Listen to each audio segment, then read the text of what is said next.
Welcome to the KZGN News. Today we'll bring you the latest news about the terrorist attack in San Bernardino, news from the City Council, news about a new registration requirement for drones, news about Saturday's Christmas parade, real estate news, today's gas prices, weather, sports, and much more. From the Rademacher Hills to Bee Mountain and the mighty Sierras, Ridgecrest to Inyokern and China Lake, this is your news for the Indian Wells Valley with the KZGN News Crew. Hello, I'm Tom Whitnick. Thanks for joining us for the news affecting Ridgecrest and the Indian Wells Valley. Our lead story today is an update of the San Bernardino terrorist attack. Reuters is reporting that the FBI divers picked through the bottom of San Bernardino Lake on Saturday for a third day. They are seeking evidence related to a married couple who massacred 14 people at a holiday party in what the Bureau has called an act of terror inspired by the Islamic State. Federal Bureau of Investigation spokeswoman Laura Miller is quoted as saying divers retrieved objects from Secome Lake, but she declined to say what those were or whether they appeared to be tied to the mass shooting.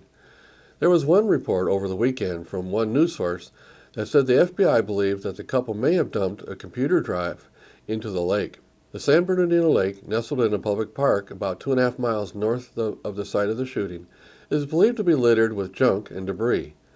The underwater search stemmed from leads indicating Farouk and Malik had been in the vicinity of Secome Lake on the day of the killings. The couple shot dead 14 people and wounded more than 20 in a rampage the FBI said it is treating as an act of terrorism inspired by Islamic militants.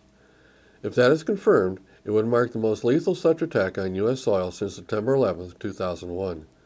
Farouk, the U.S.-born son of Pakistani immigrants, and Malik, a Pakistani native he married last year in Saudi Arabia, were killed in a shootout with police hours after the assault in San Bernardino, which is 60 miles east of Los Angeles.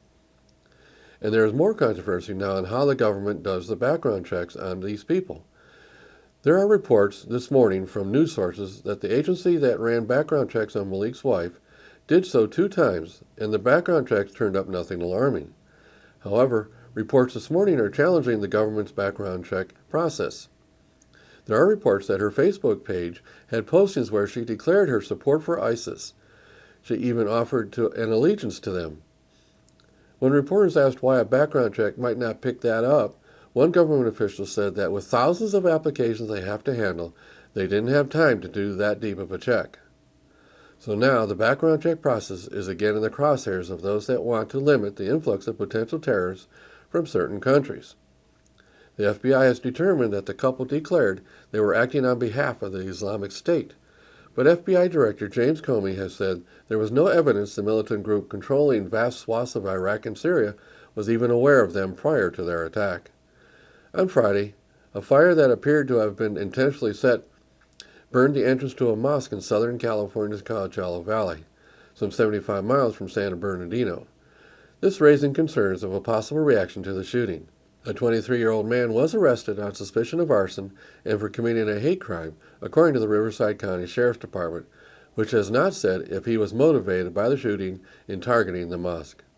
Muslim Americans across the country have said they are worried about a backlash as happened in the aftermath of the September 11, 2001 attacks.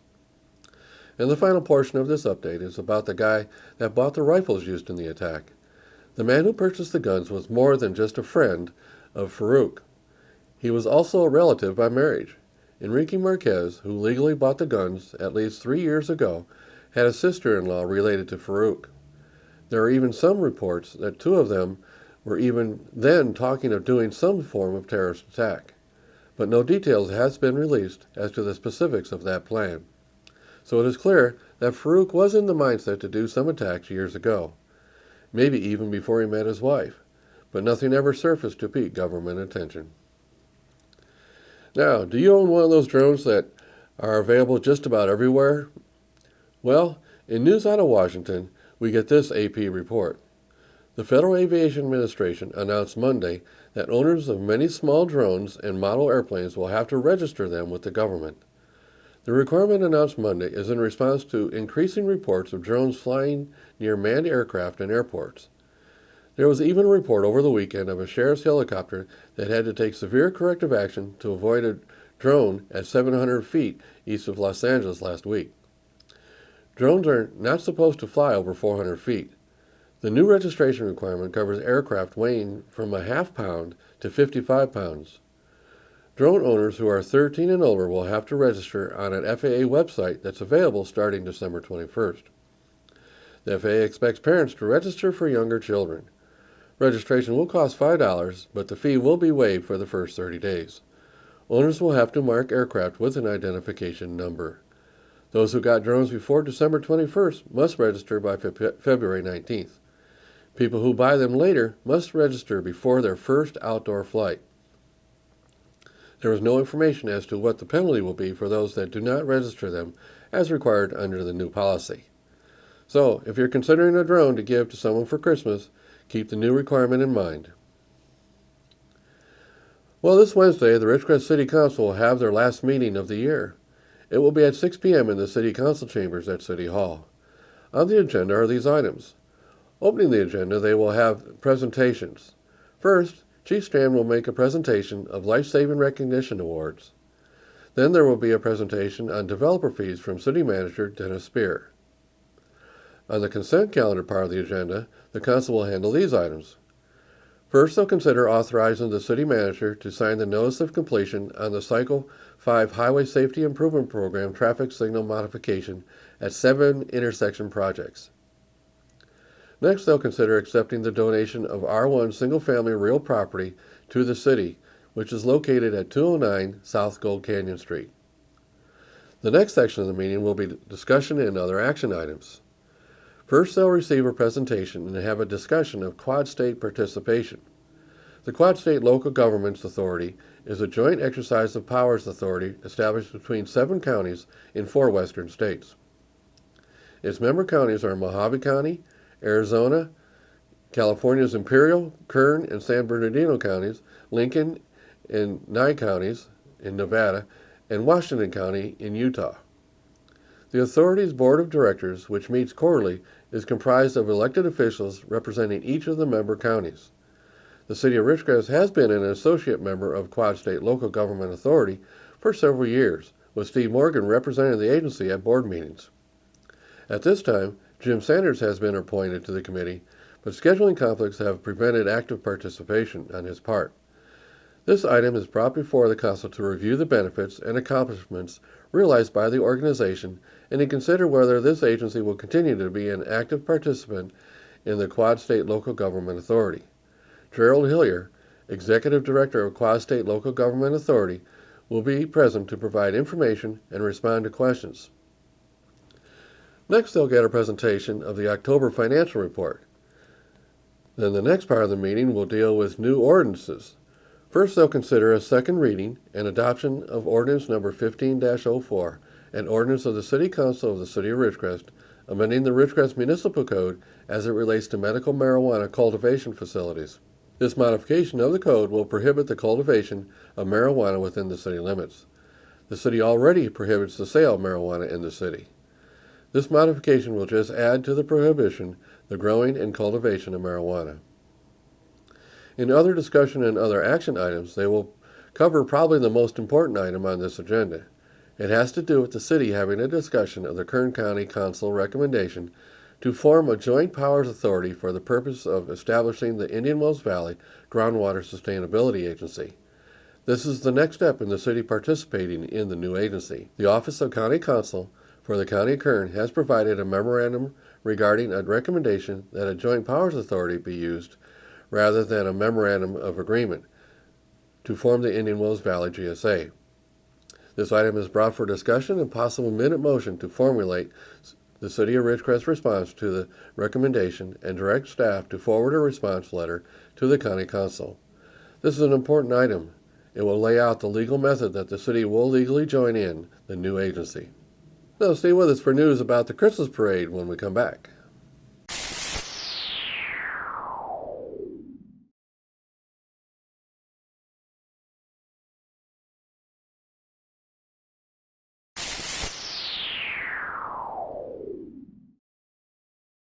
Thanks for staying with us. In local Christmas parade news, we get this announcement. Well, the Elks' 47th annual Christmas parade went off great last Saturday. I was out with PACT as a volunteer helping control traffic for this event. so I got a chance to see this great parade close up. It started right on time and lasted for about 2 hours for the route. And of course, Santa was the star attraction and he arrived right on time. The weather was perfect for the entire route. Nice and sunny. I saw people lined all along the parade route. Thanks to viewer Mike Freeze for this video.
Right from the start at Los Flores and Norma, all along Ridgecrest Boulevard and onto Boston Street, people were everywhere. Great job, Elks. Let's do it again next year. And in more Christmas news, we learned that the Church of Latter-day Saints will have their live nativity scene again this year. The live display will be on December 19th and 20th. That is this Saturday and Sunday. They will be performing from 6:30 p.m. to 8 p.m. The display will be at their church at 1031 South Norma in the East Lawn area. New this year, there will be some live music performances through the evening. The live music is presented by local musicians that want to raise the performance to another level. Music will be both vocal and instrumental, focusing on standard Christmas hymns. The church feels the whole season is to focus on Jesus Christ, and that is what they'll do. So if you're out looking at Christmas lights displays this weekend, make sure and swing by this display. And in some homes, people see Christmas as a time to adopt a new member to their family. That is, adopt a new member with 4 legs. Many people choose Christmas as a time to rescue a dog or a cat for their family. The Ridgecrest Animal Shelter welcomes these new people to come in and find their best friend. Just remember that an animal is a lifelong commitment to care for a dog or cat that will bring many years of joy and pleasure to the family. The Ridgecrest Shelter has a great assortment of dogs and cats available. Why not open your home to one of these great animals? The Ridgecrest Animal Shelter is open Tuesday through Saturday every week. They are open from 11 a.m. to 5 p.m. Stop out and get a new friend today. And now our monthly segment about how real estate is selling in the Ridgecrest and Indian Wells Valley. Last month we reported a banner month for September home sales. Well, October's report continues the upward trend in home values. While there were more homes sold in September than in October, October did see a rise in valuation of what was selling. In October, 35 homes were sold with a total valuation of approximately $5.4 million. The average price for a single-family home went up to $154,000. The range in sales was $41,000 to $354,000. A few years ago, I had a Downer real estate agent say that we could never build a home that will sell for over $300K in Ridgecrest. But the actual market has proven that statement wrong. We have builders building new homes right now that top $300K, and they are selling. In October, we had 3 homes close for over $300,000. Pending November home sales already show we have 27 homes in escrow. Real estate offices are seeing the demand fueled by new engineers and professionals coming in to work at China Lake. So, the market is doing good as we head to a typical slowdown for December and January for home sales. It is just a time of year that most people don't do a lot of home buying. And Gary Parsons, City Economic Development Director, states that there is still new interest in commercial property sales from out-of-town businesses. So, that's good news as well. So join us next month for another update. Now in KZGN's continuous effort to provide news and information you've asked for, here are today's gas prices for Ridgecrest and some surrounding areas. Well, since my last report, gas prices have crept down slightly. The good news is local prices are showing a 2-cent drop. As of this morning, Ridgecrest is ranging from $2.65 to $2.99, Lancaster from $2.65 to $2.99, the LA Valley area $2.53 to $2.69, and the Bishop area $2.71 to $2.99. We have one station coming in at the $2.65 figure and 3 stations at the $2.67 amount. Tune in Mondays, Wednesdays, and Fridays for updates. We at KZGN always suggest you shop locally to support our local economy. Remember, when you pay sales tax out of town, you're helping those cities pave their streets instead of here. Now stay tuned for weather and sports when we come back.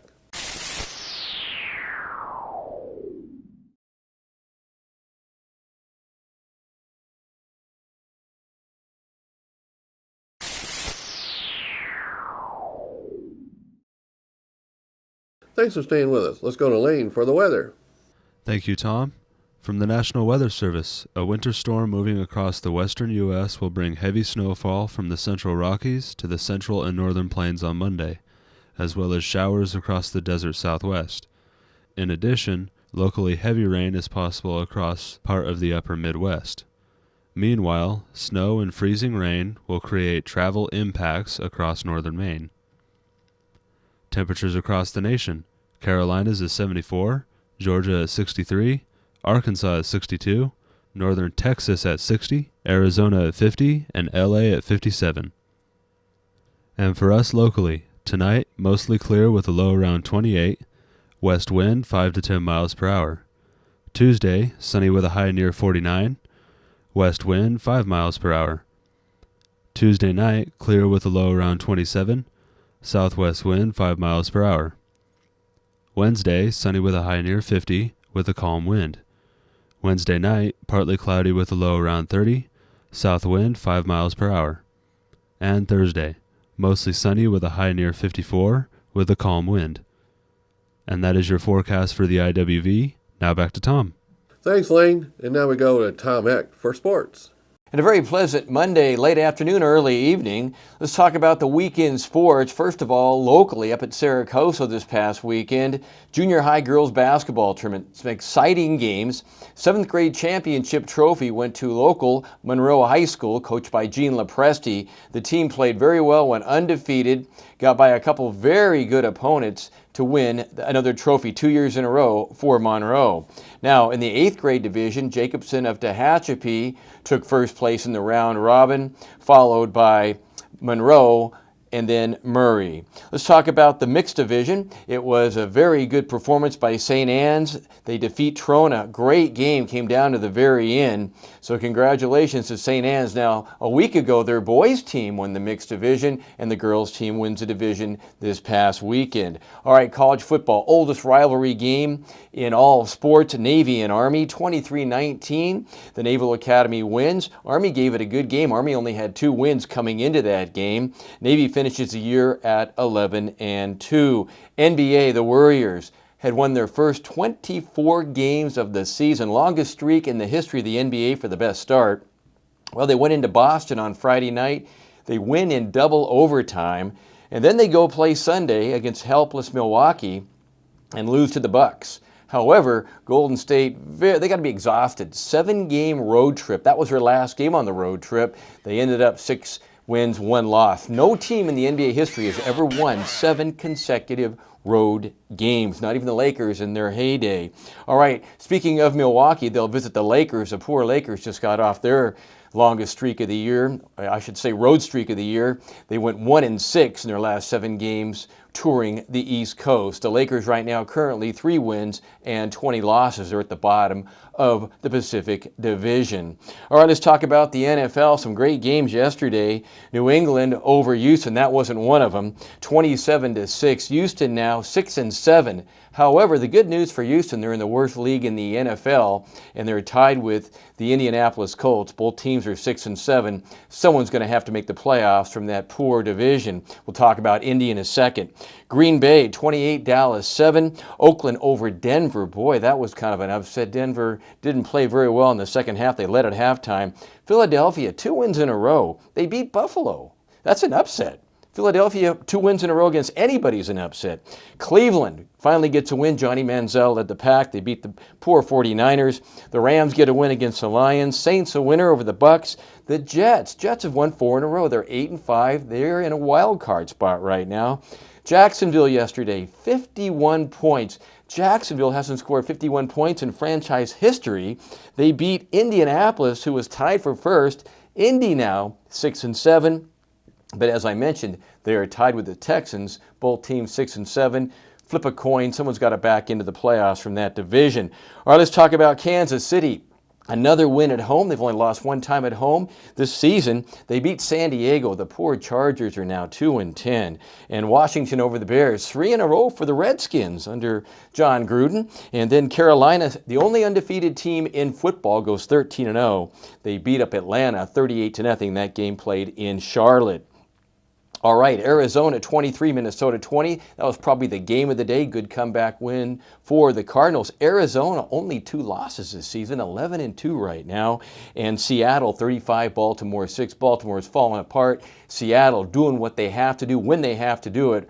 Right now, Pete Carroll and crew lining up for a wild card spot. They're in that same league with Arizona. Arizona's already clinched the Western Division of the NFC. That's your sports on a very busy Monday late afternoon. I'm Tom Heck for KZGN. So that's the news for today. All of the KZGN-TV know you have a choice in what you watch for your news. We all thank you for choosing KZGN-TV, Ridgecrest's only locally owned community TV station. Now stay tuned for Ridgecrest Talk coming up next.